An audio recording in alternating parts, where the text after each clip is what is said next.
Primer libro de Samuel, capítulo 17.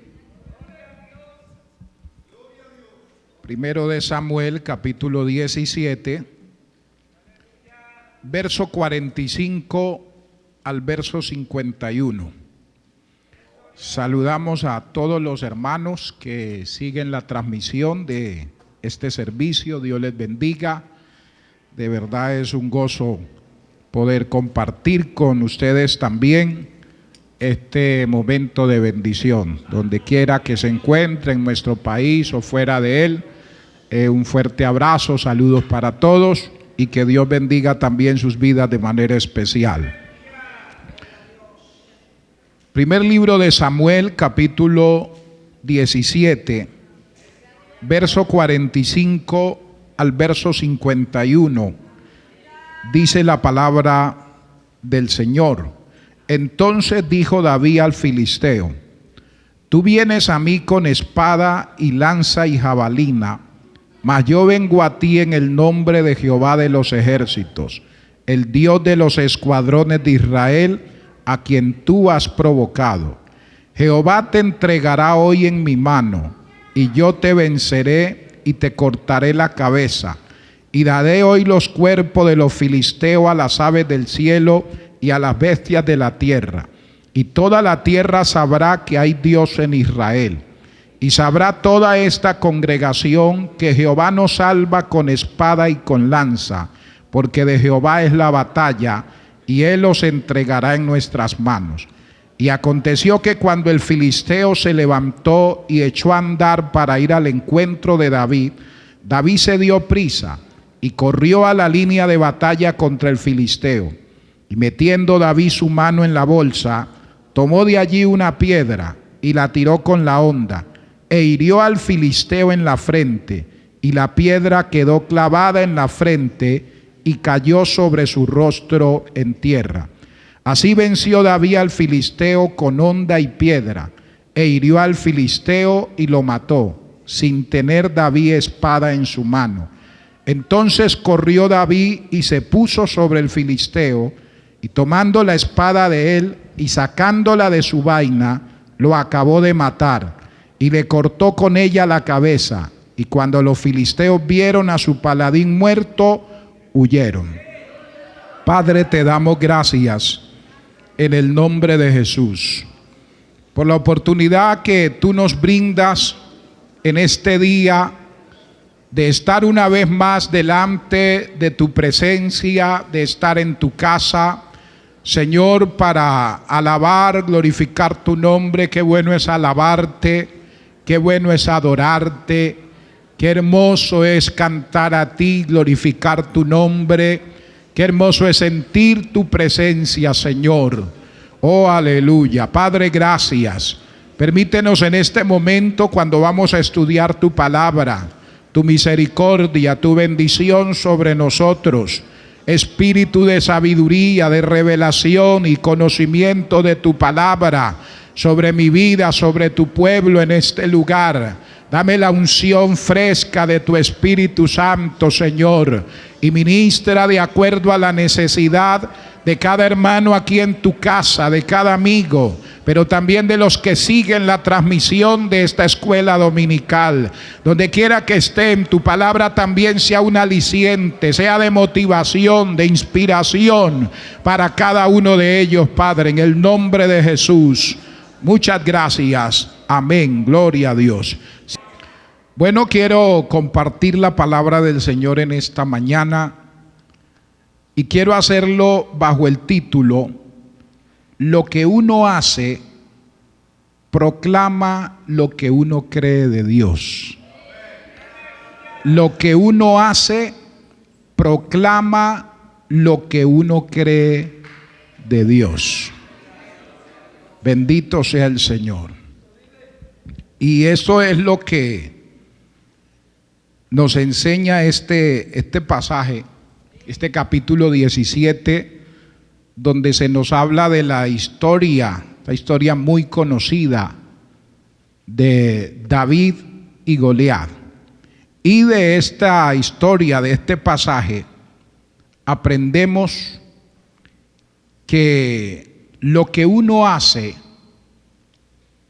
revela lo que uno cree de Dios, independientemente de lo que uno diga. Lo que uno hace revela lo que uno cree de Dios, independientemente de lo que uno diga. Es lo que usted y yo hacemos en nuestro diario vivir. Lo que muestra mi fe en Dios es lo que usted y yo hacemos, lo que revela qué es lo que yo de verdad creo de Dios. No es tanto lo que digo, es lo que hago.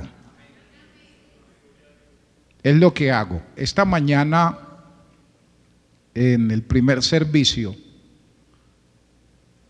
la palabra de Dios nos ministró, a mí me ministró. Y había una parte en la que hacía referencia a nuestra hermana y decía, predicar es fácil.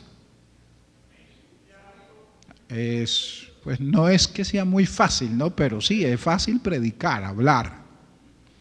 Lo complicado es vivir lo que uno predica. Yo felicito a las personas que tienen esa habilidad para pararse en un púlpito y que les gusta predicar. Y uno dice, qué bueno. Bueno, a mí me gusta predicar, pero a mí me cuesta pararme en un púlpito a predicar. O sea, no es tan sencillo. Pero al fin y al cabo se predica. Pero la palabra esta mañana fue hermosa. Y de verdad, a veces hay mucha distancia entre lo que decimos y hacemos. Y es lo que este pasaje nos enseña, que lo que uno hace es lo que uno hace, es lo que yo hago, es lo que usted hace, lo que revela, lo que usted hace revela lo que usted cree de Dios, independientemente de lo que usted diga. Porque yo puedo decir muchas cosas, yo puedo hablar muchas cosas, y puedo manejar las cosas con mucha facilidad, pero es lo que yo hago, lo que le va a mostrar a los demás qué clase de relación tengo con Dios. Es lo que yo hago, lo que le va a revelar a otros mi verdadera fe, mi verdadera relación con Dios. Y mire que en algún momento Dios va a permitir circunstancias, o Dios va a permitir situaciones en nuestra vida, en nuestro hogar, en la iglesia, en el trabajo. Dios va a permitir situaciones que van a sacar a flote, que van a revelar lo que de verdad usted y yo creemos en Dios. Porque, reitero, uno dice muchas cosas y entre de esas cosas que uno dice, muchas cosas son muy bonitas. De hecho, el Señor le dice a sus discípulos y a sus seguidores, vosotros me llamáis Señor, Señor, y no hacéis lo que yo os mando. O sea, Señor, Señor son palabras bonitas. Son palabras atractivas. Era reconocer que Jesús era el Mesías. Era reconocer que Jesús era Dios. Pero el Señor le dice, ustedes me dicen palabras bonitas, halagadoras, llamativas, pero no viven de acuerdo a esas palabras. O sea, me llaman Señor, pero no me obedecen como se debe obedecer al Señor. Me llaman rey, pero no me obedecen como se debe obedecer al rey. Alabado sea el nombre de Cristo para siempre. Entonces, en algún momento nos vamos a enfrentar con serias situaciones que van a revelar lo que en realidad creemos de Dios. En algún momento la gente se va a dar cuenta qué clase de fe es la que tenemos. En algún momento la gente se va a dar cuenta qué clase de relación es la que yo tengo con Dios. Por eso usted a veces se espanta, queda asustado, anonadado cuando dice Padre Celestial. Pero fulano, ¿por qué hizo esto? Fulano, ¿por qué dijo esto? Fulano, ¿por qué actuó de esta manera? ¿Cómo va a salir con eso que acaba de hacer? Dios mío, alguien me dijo en una ocasión, se me vino el mundo encima, pastor. ¿Cómo va a creer que fulano, que hablaba tanto de esto, que decía tanto de esto, hace todo lo contrario, todo lo opuesto a lo que me decía y a lo que me enseñaba?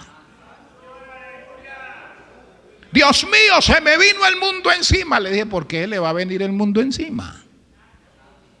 No, sencillo. Dios lo que está haciendo es mostrarle a usted qué era lo que de verdad él creía de Dios.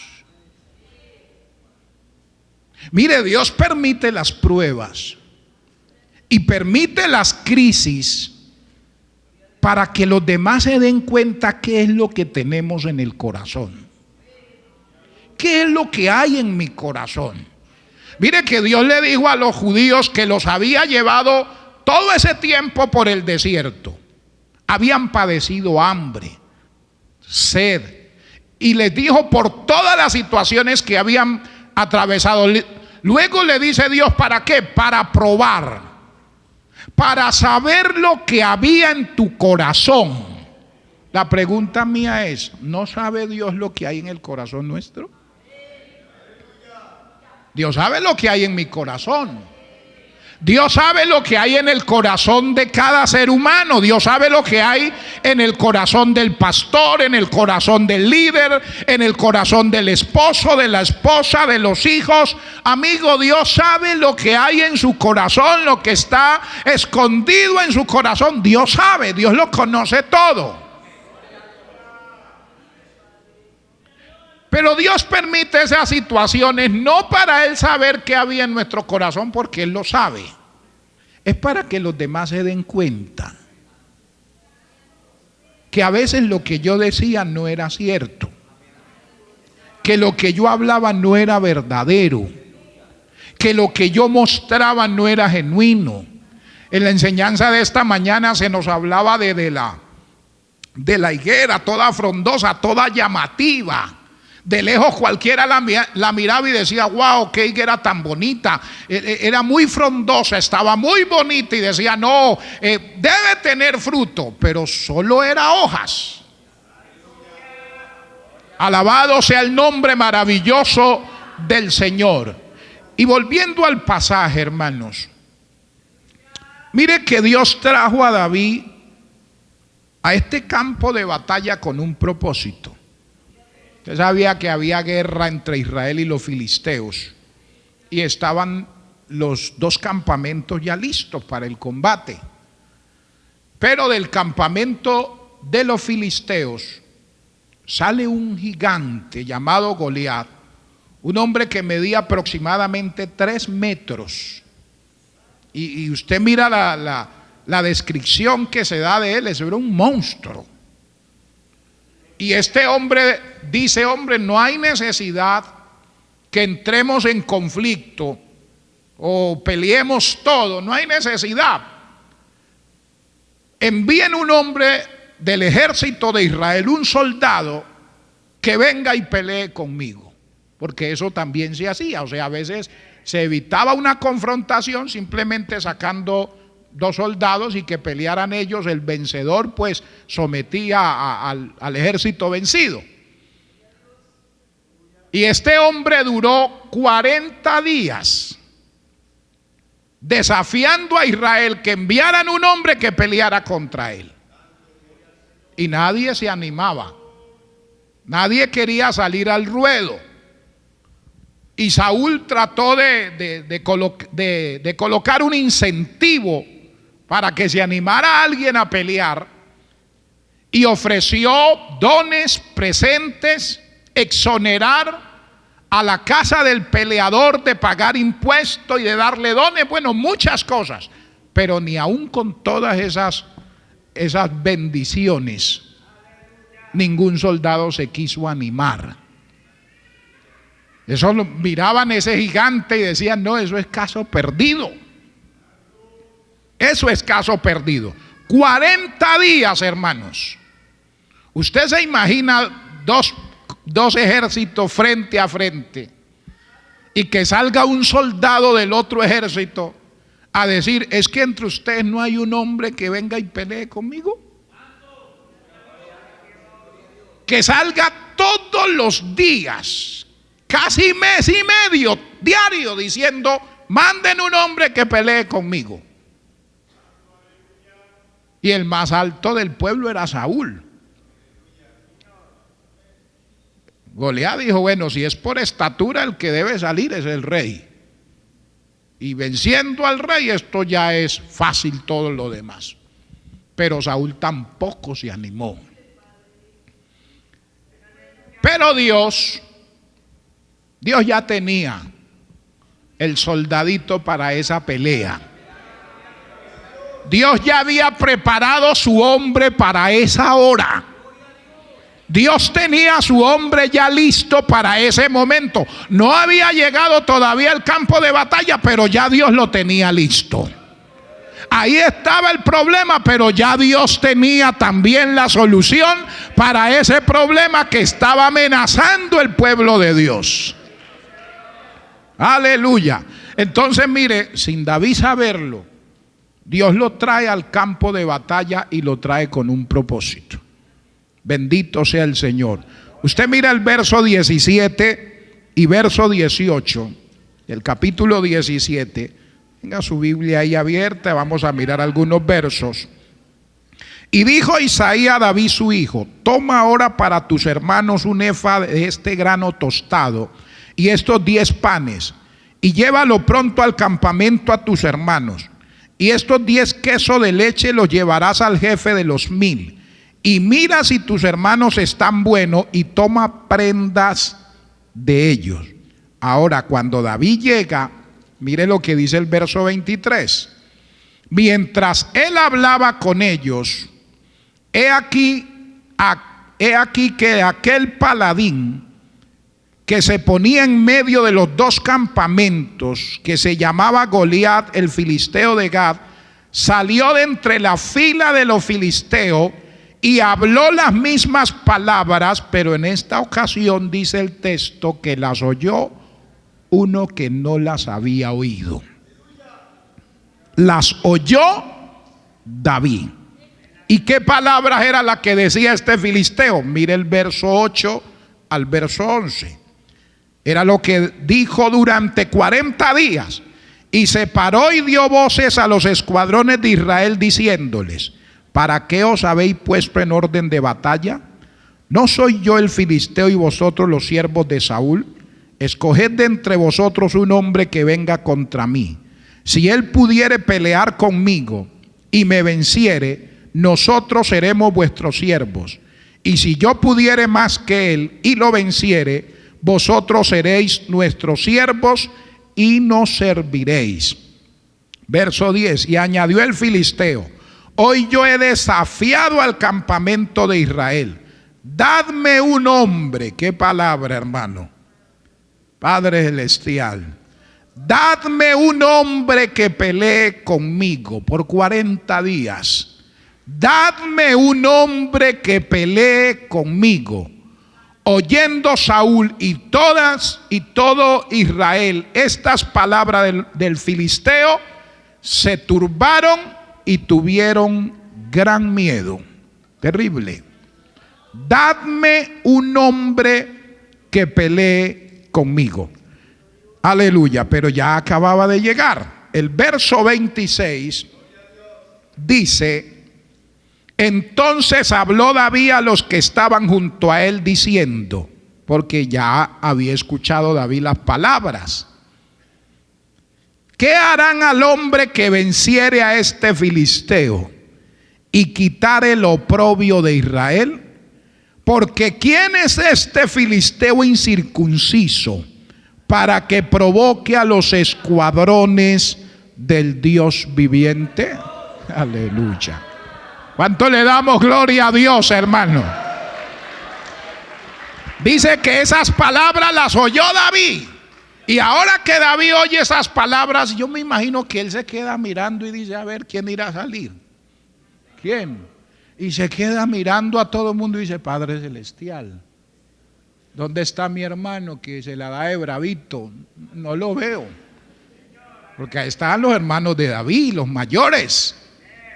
Y bueno, y el rey. Entonces cuando él ve que nadie sale al encuentro, dice, no, alguien tiene que hacer algo. Este señor no puede humillar al pueblo de Dios, al ejército de Dios de esa manera. ¿Qué es esa falta de respeto? Y dice, ¿quién es este incircunciso, este hombre inmundo para que venga a desafiar al pueblo de Dios? Y de una vez fue y dijo, aquí tiene que haber algún detalle, algún presente, porque nadie se anima. Y viene y le dice y pregunta, ¿qué darán al que salga y venza a este filisteo? Y le dijeron, la primer bendición es que va a ser yerno del rey. Ah, sí, está bueno. Y le hablaron de las otras cosas. Bendito sea el Señor. Entonces usted ve en primer lugar que David entendió que Dios lo había llevado a ese lugar con un propósito. Qué bueno es cuando uno está pendiente de los tratos de Dios. Cuando uno se da cuenta que hay un propósito de Dios con la vida de uno.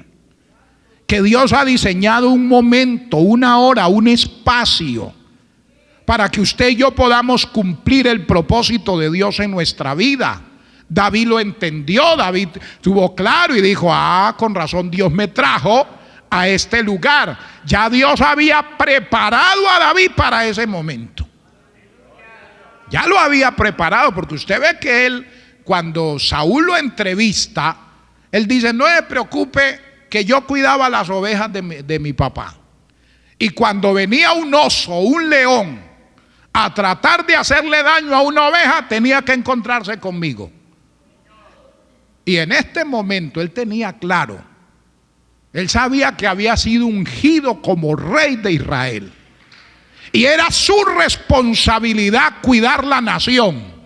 Él lo entendió y lo dijo claro, así como Dios me ayudó para cuidar las ovejas en el desierto de los osos y de los leones, ahora Dios me va a ayudar para que el pueblo de Dios no sea avergonzado y sea libre. Este Goliat va a ser como un oso o como un león de esos. Alabado sea el nombre del Señor. Entonces usted ve que el siguiente paso que da David es proclamar lo que él creía de Dios. Ahora, cuando él entiende el propósito de Dios con su vida, él dice lo que cree de Dios. ¿Qué era lo que David creía de Dios? Y ahí lo vemos. ¿Qué creía David? ¿Quién era Dios para David? ¿Qué significaba Dios para David? Verso 36. Ahí dice lo que David creía de Dios. Fuese león, fuese oso, tu siervo lo mataba. Y este filisteo, aleluya, y este filisteo incircunciso será como uno de ellos. ¿Por qué? Porque ha provocado al ejército. ¿Quién era Dios para David? ¿Un Dios muerto? Dice el Dios viviente, porque ha provocado al ejército del Dios viviente. Ese era Dios para David. ¿Quién era Dios para David? Dios no era un Dios muerto. Para David el Dios de Israel era un Dios vivo. Era el Dios viviente. Alabado sea el nombre del Señor. Para muchos del pueblo Dios estaba muerto, pero para David, Mano, Dios estaba vivo. Eso fue lo que él proclamó, lo que él creía de Dios. Le decían a David: ¿quién es Dios para usted, David? Para mí Dios es el Dios viviente. ¿Quién es Dios para usted, hermano? ¿Qué es lo que usted cree de Dios? ¿A qué Dios viene usted a adorar? ¿A qué Dios viene a usted a servir? ¿A qué Dios viene usted a levantar sus manos? ¿A qué Dios viene usted a decir amén, aleluya, gloria a Dios? ¿Quién es Dios para usted? Para David, Dios era un Dios vivo. Dios era un Dios vivo. Y David está diciendo: por favor, ¿quién es este gusano, este mortal, este hombre finito que viene a desafiar al Dios que está vivo, al Dios que es infinito? A su nombre gloria. Démosle un aplauso a ese Dios viviente. Él está en medio nuestro. Aleluya. Hermano, eso es fundamental. El saber quién es Dios, el saber a qué Dios estoy sirviendo, eso es fundamental para mi crecimiento espiritual, para la solución de mis problemas, para enfrentar las crisis que estoy viviendo. Yo tengo que saber quién es mi Dios, qué clase de Dios es al que yo le sirvo, a qué clase de Dios yo le doy adoración. Alabado sea el nombre de Cristo para siempre. Sí, porque a veces uno vive como si Dios estuviera muerto. A veces uno habla como si Dios estuviera muerto. A veces uno ora como si Dios estuviera muerto. A veces uno actúa en medio del problema como si Dios se hubiera muerto. Nos pasa lo de Martín Lutero, que debido a las reformas y a su fe y a sus enseñanzas claras acerca de la palabra, sufrió mucha persecución, al grado que lo deprimieron de tal manera que él se encerró, hermanos, y quería morirse. Y al ver la esposa que Martín Lutero no salía de su encierro, entonces se vistió de luto. Y estando Martín Lutero allá arrinconado, llorando su crisis, su problema, su persecución, ella se paseaba por donde él estaba y decía: Dios, decía, ha muerto. Ay, Martín, se murió. Dios ha muerto. Se murió, está muerto. Y Martín se incorpora y le dice: mujer, ¿qué es lo que estás diciendo? ¿Quién se ha muerto? Le dijo: Dios se acaba de morir, Martín. Dios está muerto. Martín le dijo: tú no sabes lo que dices. Dios no se muere. Dios es eterno. Dios no cambia. Dios es el mismo de ayer, de hoy, por los siglos. Dios no se muere. Y ella lo mira de frente y le dice: y si Dios no se muere, y si Dios no está muerto, ¿por qué usted vive como si Dios se hubiera muerto? ¿Qué hace usted encerrado sin comer? ¿Qué hace aquí arrinconado? ¿Qué hace llorando? ¿Qué hace lamentándose? Si Dios está vivo, entonces salga de su encierro, levántese de esa condición. Él creía que Dios y sabía que Dios estaba vivo, pero vivía como si Dios estuviera muerto. David dice: para mí Dios, el Dios de este pueblo que está asustado y amedrantado, es un Dios vivo. Es un Dios vivo. Pero algo más que David creía de Dios, verso 37. Añadió David: Jehová que me ha librado, oiga esta palabra, Jehová que me ha librado, subraye esa palabra, me ha librado de las garras del león y de las garras del oso, Él también, otra vez, me librará, aleluya, de la mano de este filisteo. Y dijo Saúl a David: ven y Jehová esté contigo. Para David, Dios no solo era un Dios vivo, era un Dios que libertaba, que daba libertad, que ayudaba. Él lo dice aquí, Dios es mi libertador.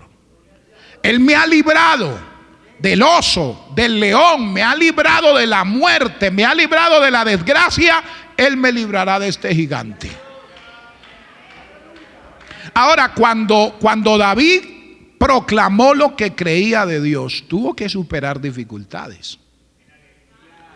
Porque siempre que usted proclame lo que usted cree de Dios, siempre que usted anuncie su fe en Dios, siempre que usted diga, yo creo que Dios es vivo, yo creo que Dios es mi libertador, yo creo que Él es mi proveedor, yo creo que es mi ayudador, yo creo que es mi sanador. Cada vez que usted proclame lo que cree de Dios, va a tener que superar dificultades. Porque van a venir las dificultades. Aquí hay un hombre que está diciendo, mi Dios es un Dios vivo y es el libertador. Ah, sí, bueno. Y mire, hermano, el verso 26 y 28, David tuvo que superar la ira de su hermano mayor. Entonces habló David a los que estaban junto a él diciendo, ¿qué harán al hombre que venciera a este filisteo y quitara el oprobio de Israel? Porque ¿quién es este filisteo incircunciso para que provoque a los escuadrones del Dios viviente? Y oyéndolo hablar Elías, su hermano mayor, con aquellos hombres, ¿qué hizo? Dios te bendiga, querido hermano menor. Bienvenido al campo de batalla. Dice, se encendió en ira contra David, dijo, ¿para qué has descendido acá? ¿Y a quién has dejado aquellas pocas ovejas en el desierto? Yo conozco tu soberbia y la malicia de tu corazón, que para ver la batalla has venido. David respondió, ¿qué he hecho yo ahora? ¿No es esto mero hablar? O sea, cuando él proclama lo que cree de Dios y se le tiene en cuenta, comenzaron a llegar las dificultades. Su hermano mayor de una vez le sale al encuentro. Y vemos la actitud de él. Uno analiza el pasaje y dice, Elías estaba amargadito con David hace rato. Y eso había ahí como una mezcla de celos. Usted sabe que Dios había escogido por encima de Eliab, había escogido a David como rey. Cuando Samuel llega a la casa de Isaí y ve a Eliab, el mayor, el primogénito, acuerpado, elegante, con porte de rey, inmediatamente Samuel dijo, aquí está el ungido de Jehová. Y ya iba con la redoma a echarle el aceite y le dijo, cuidado Samuel. Cuidadito Samuel, porque ese no es. Yo no miro lo que miran los hombres. Usted lo ve como rey, pero yo le miro el corazón y no tiene corazón de rey. Tiene pinta de rey, pero corazón de rey no tiene, así que déjelo quieto. Y pasó el segundo, pasaron todos. Entonces Samuel le dice a Isaí, bueno, y estos son todos tus hijos. Dijo, todavía hay uno, el menor. Por lo general lo que eran las mujeres y los hijos menor de la casa eran los que cuidaban el rebaño. Entonces, al hijo menor, pues prácticamente no se le tenía en cuenta, y menos para estas responsabilidades. Y entonces Samuel dijo, no, pues hay que traerlo porque no vamos a participar hasta que él no esté aquí. Y cuando David llegó, mire que ya era el último, ya no había más. Se supone que si no fue ninguno de ellos, ya Samuel no tenía que preguntar y esperar, sino que salir de una vez y ungirlo. Pero llega David y yo creo que Samuel se lleva una desilusión, hermano. Y lo miró, y usted ve el texto que dice, Dios le dijo, levántate y úngelo porque ese es. Samuel se quedó como pensando, ¿será este muchachito tan bonito que, pero pinta de rey tampoco no es que tenga mucho? Y Dios le dice, ese es, levántate y úngelo. Y luego ya encontramos ahora ungiéndolo. Entonces queda como ese sinsabor en Eliab. Y ahora se acaba de completar, por decir así, o de aumentar ese sinsabor. Estaba amargado porque no podía hacer nada contra ese gigante. Y ahora aparece David y se acaba de amargar porque se acuerda que este ocupó el lugar que posiblemente a él le correspondía.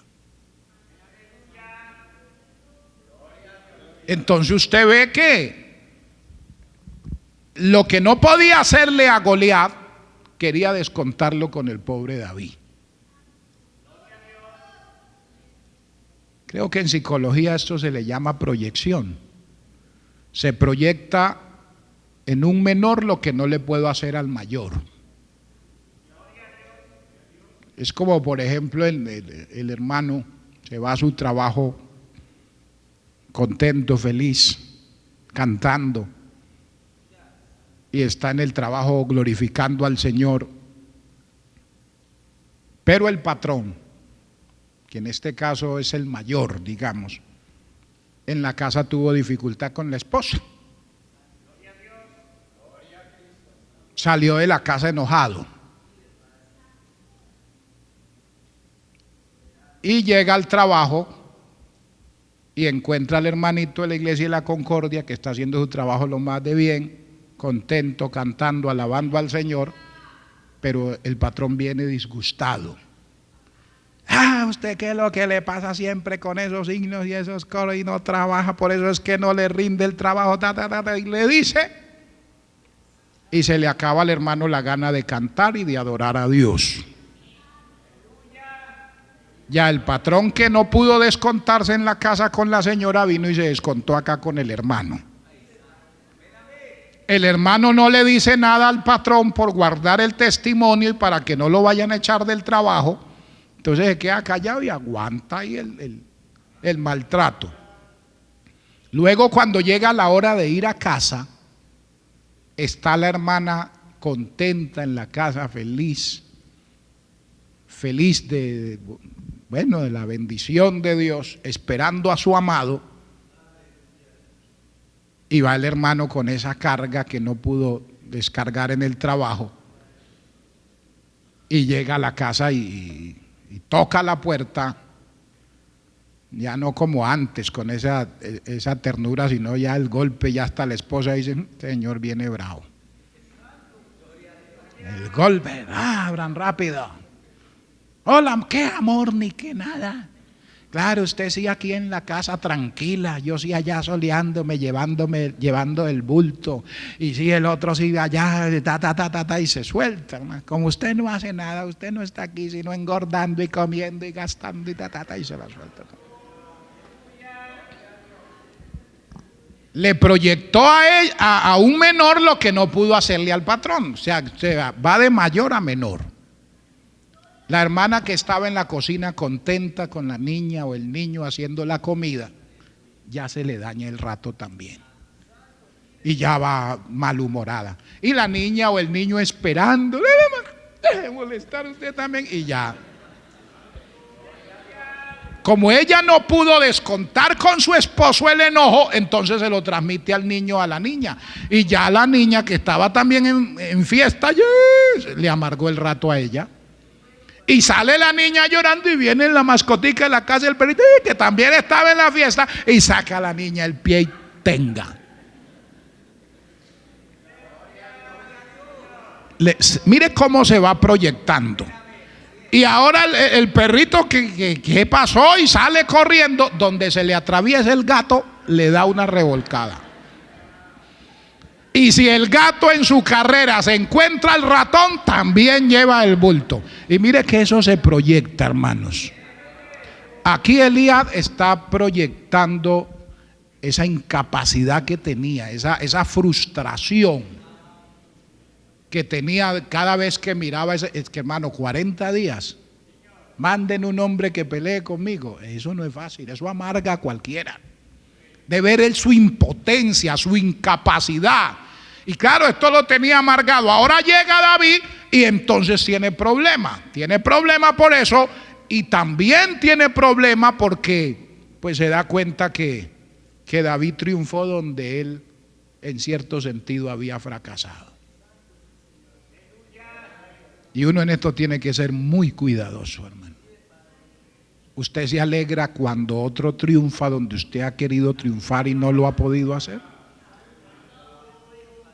¿Usted siente paz cuando ve que otro crece y cuando ve que otro avanza y a veces hay personas que uno ve que, Dios mío, uno dice, pero Padre Celestial, yo toda la vida bregando a conseguir eso, y usted cree que no, y mire, en un 2x3 se le dieron las cosas.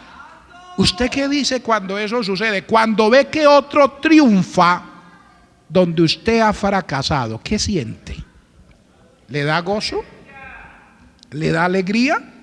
¿Se siente feliz? Ay, Dios, Señor nos ayude, ¿verdad? Pero bueno, tuvo que superar, enfrentó la ira, el celo de su hermano, pero también tuvo que enfrentar la incredulidad del propio rey. Mire el verso 33 y vamos avanzando. Verso 33. Dijo Saúl a David: no podrás tú ir contra aquel filisteo para pelear con él, porque tú eres muchacho y él un hombre de guerra desde su juventud. Tremendo. Mire, Saúl tenía razón en la valoración que hacía, en esa valoración externa que hacía, él tenía toda la razón. Cuando él le dice, usted es un muchacho y ese señor con el que usted va a pelear, ese es un hombre de guerra de su juventud. O sea, la valoración que Saúl estaba haciendo como guerrero también, esa valoración externa era real. Pero lo que Saúl no tenía en cuenta en su valoración era que Dios estaba con David. Era que Dios iba a respaldar a David. Era que Dios iba a ayudar a David. Alabado sea el nombre maravilloso del Señor. Pero no solo eso, tuvo que superar también el menosprecio del mismo Goliat. Entonces, superó la ira y el celo de sus hermanos. Superó la incredulidad del rey. Y ahora tiene que superar el menosprecio de su enemigo, de Goliat. Versos 42 y 43.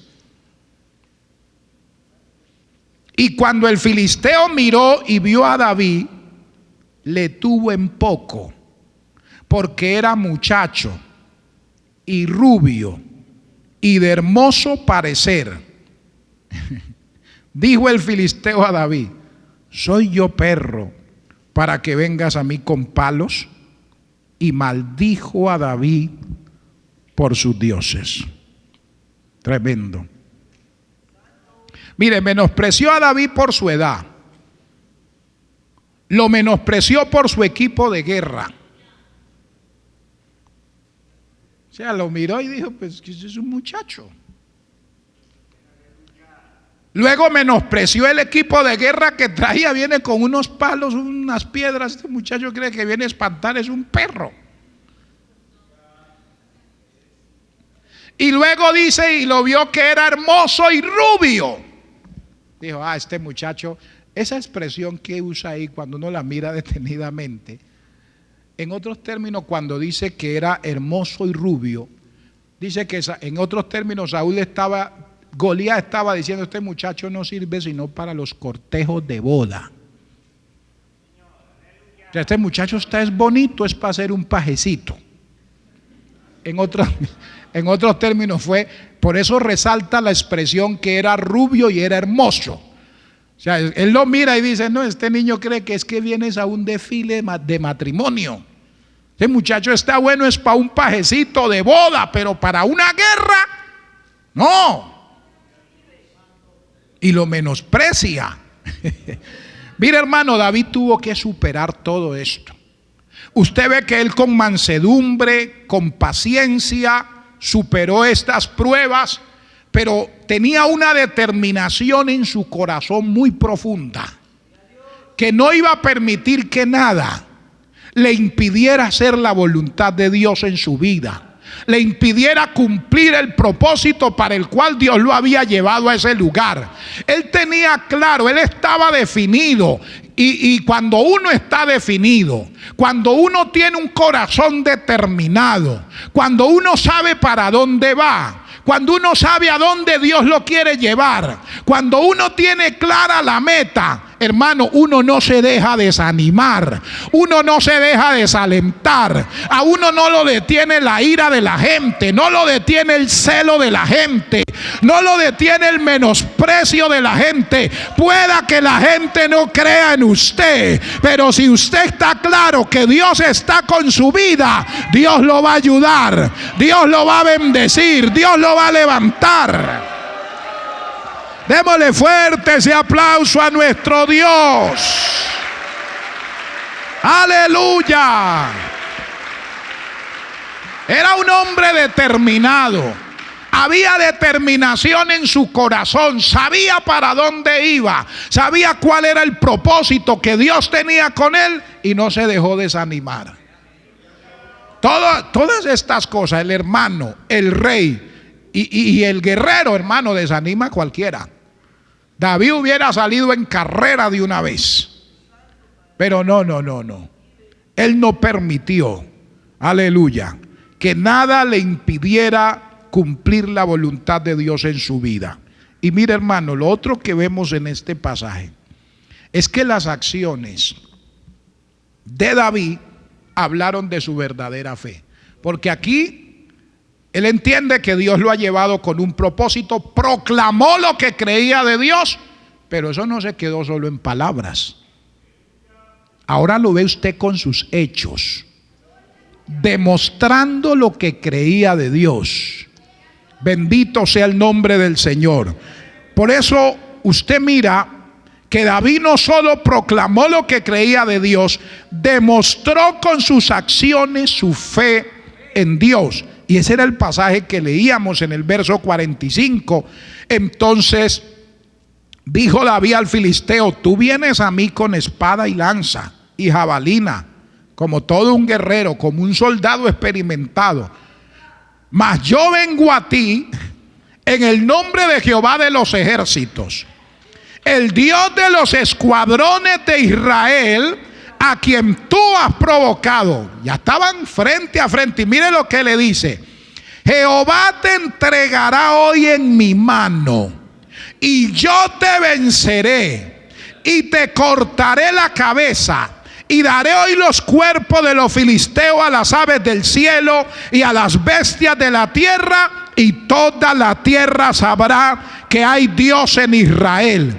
Y sabrá toda esta congregación que Jehová nos salva con espada, que esto no se trata de fuerza, que esto no se trata de habilidades, que esto no se trata de capacidades humanas, porque de Jehová es la batalla y Él los entregará hoy en mis manos. Él está diciendo: es cierto que no soy un soldado, es cierto que no sé usar las armas que ustedes usan, pero Dios está conmigo, Dios me va a dar la victoria, Dios te va a vencer. Y mira, hermano, fue terrible.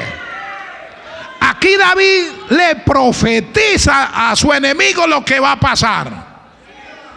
Él le dice: Jehová te entregará hoy en mis manos.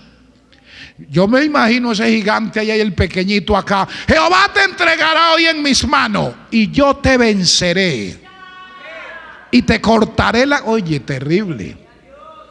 Yo creo que este gigante comenzó a sentir algo como un escalofrío.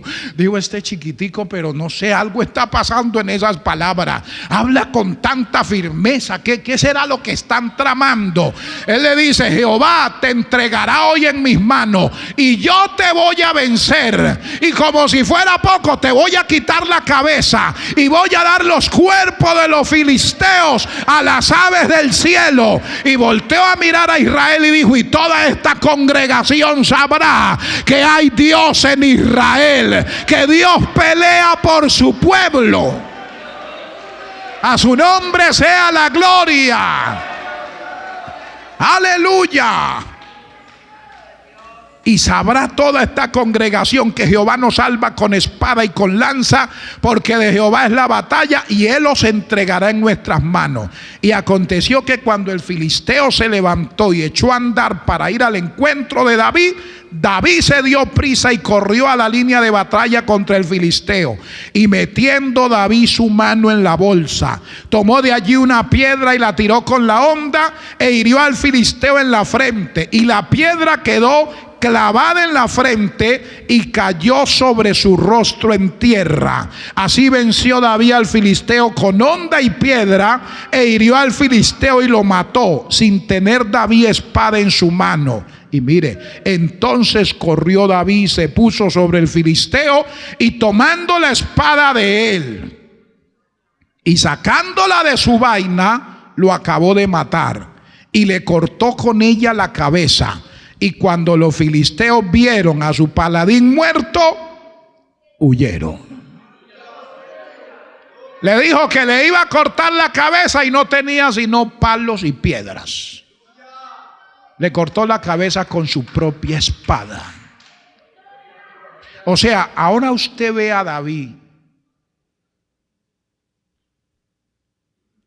llevando a la práctica lo que había dicho.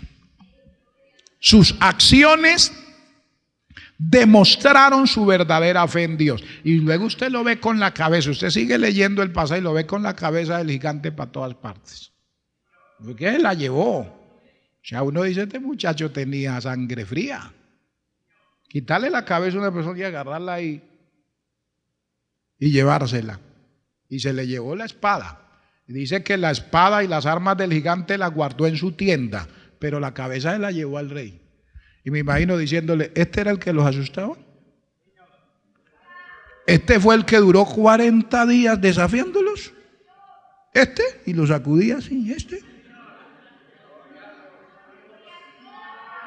¿Este era el que los atemorizaba?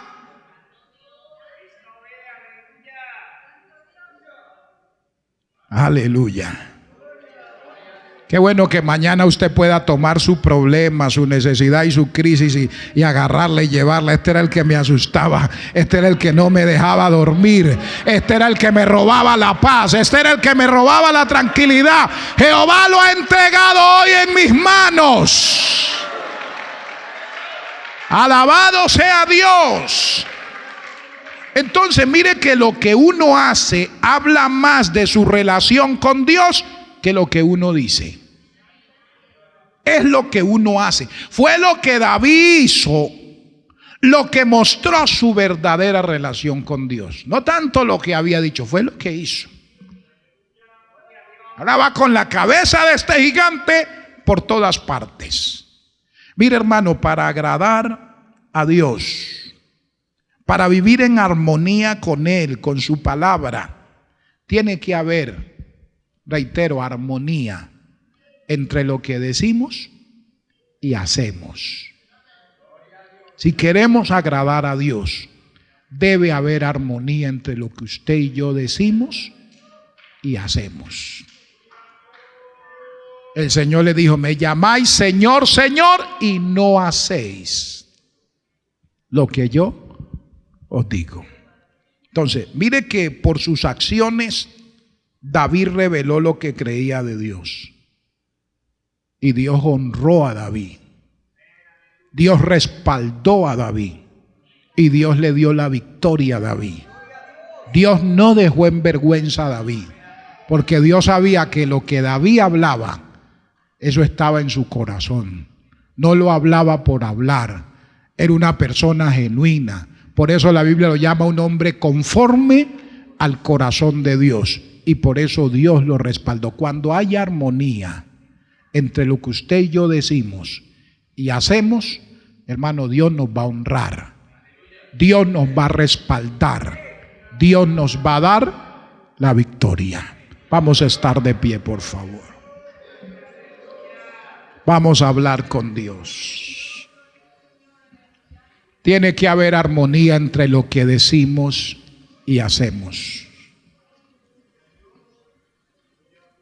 Lo que usted hace proclama lo que usted cree de Dios. Es lo que usted y yo hacemos,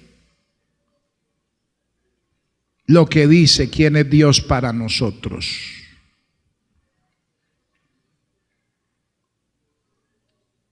Por eso su conducta y mi conducta es muy importante. Su proceder y mi proceder es muy importante.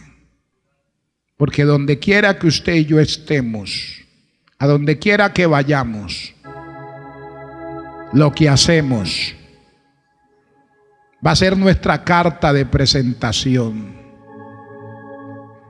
Va a ser esa carta que nos va a recomendar. No es lo que decimos. La gente lo va a recordar no tanto por lo que usted dice, es por lo que usted hace.